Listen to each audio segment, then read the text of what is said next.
तो इसलिए आप नोट करके रखेंगे तो उस समय पढ़ाई आपको इजी लगेगा। किसी भी कैपेसिटर में कंटिन्यूटी नहीं आएगा। अगर कंटिन्यूटी आ गया तो कैपेसिटर खराब है, क्योंकि कैपेसिटर एक पॉइंट से इलेक्ट्रॉन को अपने अंदर जमा करता है, दूसरे पॉइंट से इलेक्ट्रॉन को रिलीज करता है। अगर दोनों आपस में जुट जाएगा तो ना वो स्टोर करेगा ना वो रिलीज करेगा। कैपेसिटर एक सूखा सेल है। अंदर किसी भी कैपेसिटर को, एक दिन कैपेसिटर हम लेकर आएंगे, उसको फाड़ना। दो तरह के कैपेसिटर होते हैं, एक ऑयल वाले, अभी ध्यान से सुनिएगा, एक बंद तेल वाला और एक बगैर तेल वाला। उसको जब फाड़ोगे तो उसमें से केवल रुआ निकलेगा। रुआ मतलब वो नहीं कि हम लोग तकिया बना के सो जाएंगे, मतलब उस टाइप का कोई चीज मिलेगा। इसलिए कैपेसिटर को हम ज्यादा पढ़े नहीं है। कैपेसिटर कैसे वर्क करता है ये भी नहीं बता सकते हैं। बस इतना बता सकते हैं कि कैपेसिटर अपने अंदर एक स्टोर को, मतलब यहां से इलेक्ट्रॉन को स्टोर करता है और एक ही झटके में इतना वोल्टेज देता है कि हाई सिस्टम जो है, जैसे बहुत भारी मोटर, कौन कौन बंदा यहाँ जनरेटर स्टार्ट कर सकता है? जनरेटर स्टार्ट हो जाएगा, उसमें ताकत लगता है। और कौन कौन बंदा स्टार्ट नहीं कर सकता है? दो ही। स्टार्ट तुम कर लोगे? नहीं तो हाथ उठाते ना। तो इन लोग 5 यूएफ के कैपेसिटर हैं और बाकी जो हाथ उठा दिए वो 45 और 50 के हैं। समझ में आ गया किसके पास ताकत है, किसके पास ताकत नहीं है? तो रन कराने के लिए आपको हाथ से अपना पावर देना होगा। ऐसे पकड़ के और यूं मारते हैं, जब वो दो दो दो दो दो दो करता है तो और स्पीड में नचाते हैं और उसको छोड़ देते हैं, हैंडल को बाहर निकाल लेते हैं। जिस दिन हैंडल उसमें फंसा रह गया तो वहीं बैठ जाना बेटा, भागना नहीं, पकड़ के मारेगा वो, हैंडल तुमको पकड़ के मारेगा। ठीक है, तो इस तरीके से जनरेटर को स्टार्ट करते हैं। पावर वहां लगता है, किसका पावर लगता है? मैन पावर लगता है, मैन फोर्स नहीं लगता है। याद करना, मैन फोर्स दूसरी चीज का नाम है, लेकिन होगा वही, मैन फोर्स ही लगेगा वहां पे। तो उसको स्टार्ट करते हैं, तो समझ जाओ वो कितने का हो गया? 50 का, जो कि जनरेटर को स्टार्ट किया। और जो पंखा को स्टार्ट करने वाला है वो 1, 2 और 3, इन लोग 5 MFD, 2 MFD, 2.5 MFD के कैपेसिटर हैं। पंखा को क्या करना है? अगर इसकी कैपेसिटेंस खत्म हो गया तो आप डंडा से भी ऐसे नचा दोगे स्पीड में, तो उतना स्पीड में रन कर जाएगा। ठीक है, रनिंग कैपेसिटर लगा हुआ है, उतना स्पीड में वो रन करता रहेगा। ठीक, लेकिन स्विच ऑफ करके फिर ऑन करोगे तो फिर वही करेगा, ताकि इसके पास कैपेसिटी अब नहीं है। इसको चाहिए क्या? Man force. क्या चाहिए? जाओ खरीद के। और कैपेसिटर इसका खराब हो जाए तो क्या इसमें मैन फोर्स लगाओगे? क्या लगाओगे? कैपेसिटर को हमको रिप्लेस करना होगा, दूसरा कैपेसिटर लगाना होगा, मैन फोर्स नहीं लगाना होगा। क्योंकि मैन फोर्स लगाएंगे तो बार बार हमको मैन फोर्स लगाना पड़ेगा, मतलब अपनी ताकत। ठीक है, तो वो चीज समझ जाओ। यहाँ 50 का लगा हुआ है, तो यहाँ हमारा कंप्रेसर भी हेवी कंप्रेसर है। इसको चलाने के लिए पावर चाहिए, तो पावर चाहिए तो 50 का कैपेसिटर है। अब कस्टमर का कहना था कि 5 मिनट कूलिंग करता है, आता है कूलिंग, फिर गर्म हवा देने लगता है, फिर थोड़ी देर में ठंडी हवा देता है, फिर थोड़ी देर में गर्म हवा देने लगता है। तो सबसे पहला सटीक चीज, जांच करने का तरीका, विंडो हो या स्प्लिट हो, दोनों में एक ही जांच पड़ताल है। ठीक है, विंडो होगा तो हम बाहर की ओर खींचेंगे, उसके पीसीबी वाले भाग को निकालेंगे तो बाहर आ जाएगा। बाहर आ जाएगा तो वहां इस तार पे हम एक क्लैंप मीटर को लगाएंगे, जिसमें यहाँ कुछ डिजिट आएंगे और यहाँ हमारा मीटर होगा। यहाँ पे हम किस पॉइंट पे रखेंगे क्लैंप मीटर को, आप बताइए? एम्पियर। कितने, कितना कितना पे? 750। कितना? 100 से 1000। कितना? 200 पे। कितना? 700 पे। कितना? 200। कितना? आप शशि कपूर, आप क्लासरूम में जब चेयर पे बैठो तो क्वेश्चन कर देंगे, तो साइड में बैठिए पांडे सर की तरह। हमको लगा स्टूडेंट है। जिन्होंने 700 बताया वो रॉन्ग है, जिन्होंने 200 बताया वो सही है। आप एम्पियर मीटर में देखिएगा कि ए लिखा हुआ है, वहां 200 और 1000 भी लिखा हुआ है, तो 1000 एम्पियर तो आएगा नहीं। 1000 एम्पियर इसलिए दिया है कि आप जब बड़े बड़े इंडस्ट्री में काम करेंगे तो वहां हो सकता है 1000 आरपीएम नापा जाए, लेकिन यहाँ 200 के अंदर में है हमारा, 5, 6, 7 लेगा, यही लेगा। अब देखो, जैसे ही तुम कॉमन में क्लैंप मीटर लगाए और यहाँ पे डिजिट आया आपका, स्टार्ट करते वक्त 30, पढ़िए 30, बोलिए 32, 35, 40, 45, 50।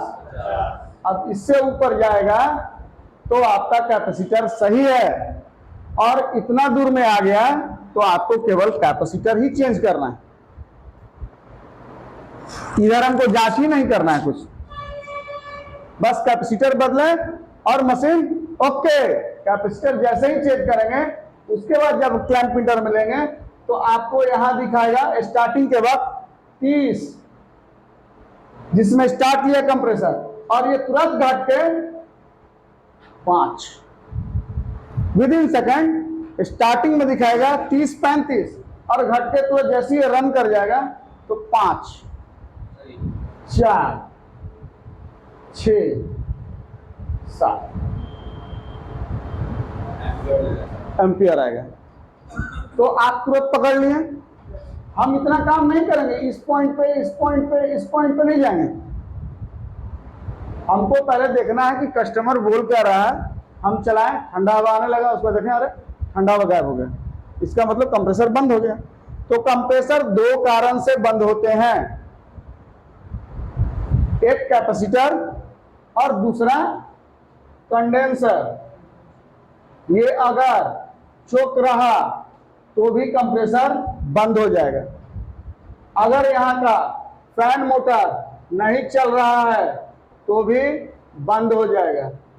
तो मोटी मोटी बात यह है कि सबसे पहले हम कैपेसिटर को चेक करेंगे। कैपेसिटर में अगर इस टाइप से आ रहा है तो कैपेसिटर को चेंज करेंगे। कैपेसिटर में अगर इस टाइप से आ रहा है तो हम फैन मोटर को चेक करेंगे, आरपीएम सही है कि नहीं है, और कंडेंसर को चेक करेंगे, ये गंदा तो नहीं है, फुल्ली चौक तो नहीं है। कभी कभी कंडेंसर पूरा ऐसे धूल से भरा हुआ रहेगा पूरा।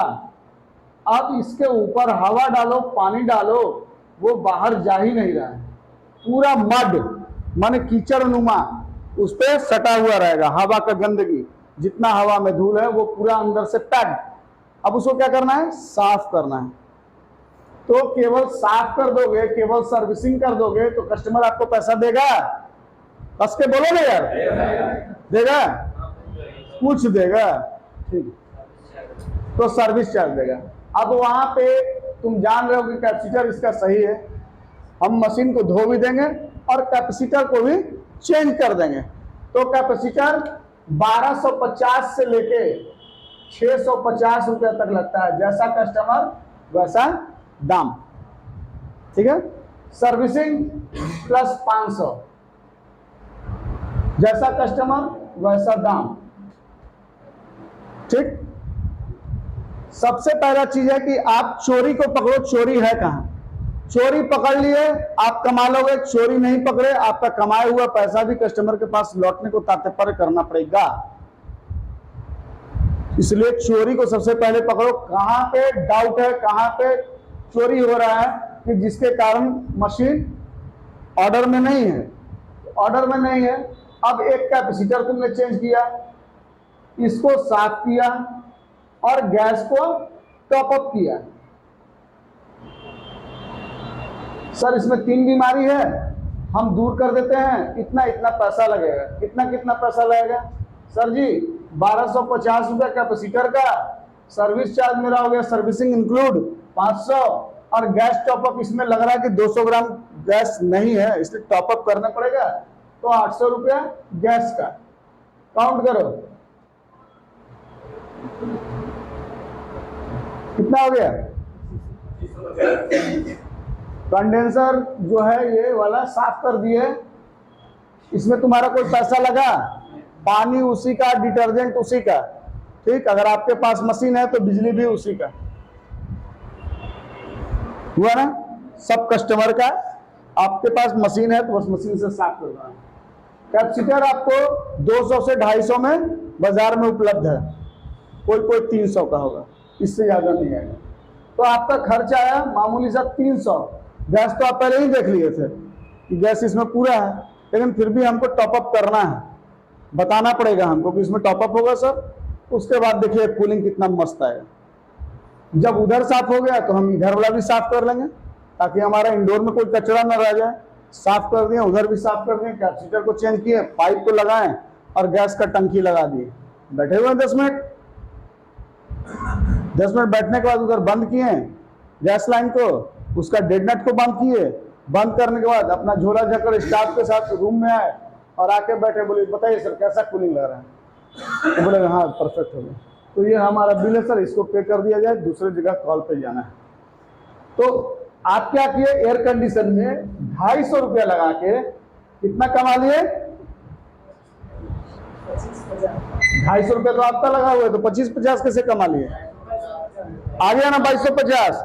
अगर दिन भर में आप 3 एयर कंडीशन बनाते हैं तो लगभग सारे एयर कंडीशन में यही सब प्रॉब्लम होता है।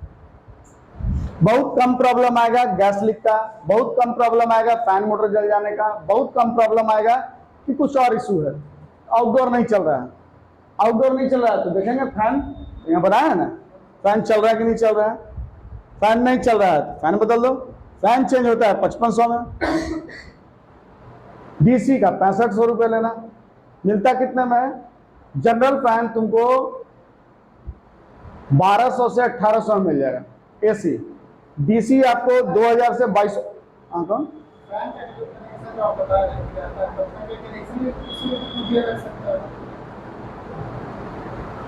फैन के कनेक्शन में तुतिया नहीं लगेगा।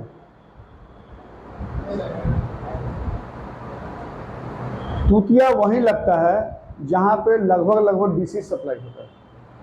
एसी सप्लाई में तुतिया जल्दी नहीं लगता है। एसी सप्लाई में ऐसा करते हैं, एक तुतिया लगा के लोहा का लेके आइएगा, ठीक है, उनको हम हाथ में देंगे और फेज में डलवाएंगे, तब देखेंगे तुतिया लगा हुआ में करंट आता है कि नहीं आता है। तुम ब्रीच में जो मेरे साथ रेजिस्टेंस का काम करता है, ये बहुत गलत करते हो तुम। तुम्हारे पास कोई भी सवाल है उसको बाद में पूछो। मेरा लिंक टूट जाता है यार, कहां से हम कहां तक बता रहे थे। एसी सप्लाई में तुतिया लगता है क्या? पोल पर बहुत कम, न्यूट्रल वगैरह में कभी कभी हो जाता है, लेकिन फेज में नहीं। कभी कभी लग सकता है, लेकिन ऑलवेज तुतिया उसमें नहीं लगेगा। एसी सप्लाई में तुतिया से कोई मतलब नहीं है। हाँ, जहां वोल्टेज कम हो गया, वोल्टेज आपका 50 से नीचे जहां सप्लाई जा रहा है एसी सप्लाई में, वहां तुतिया का कारण हो सकता है। लेकिन जहां 220 चल रहा है वहां तुतिया कोई कारण नहीं पैदा करेगा। दोस्त छू के देखना तुतिया लगे, करंट मारता है कि नहीं, नंगी हाथों से।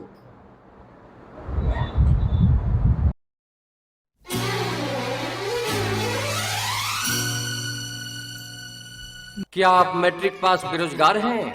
आपको तलाश है कोई अच्छा सा जॉब का जिसमें आप रोज हजारों कमा सकें? अगर हाँ, तो फिर आपके लिए है खुशखबरी, खुशखबरी, खुशखबरी।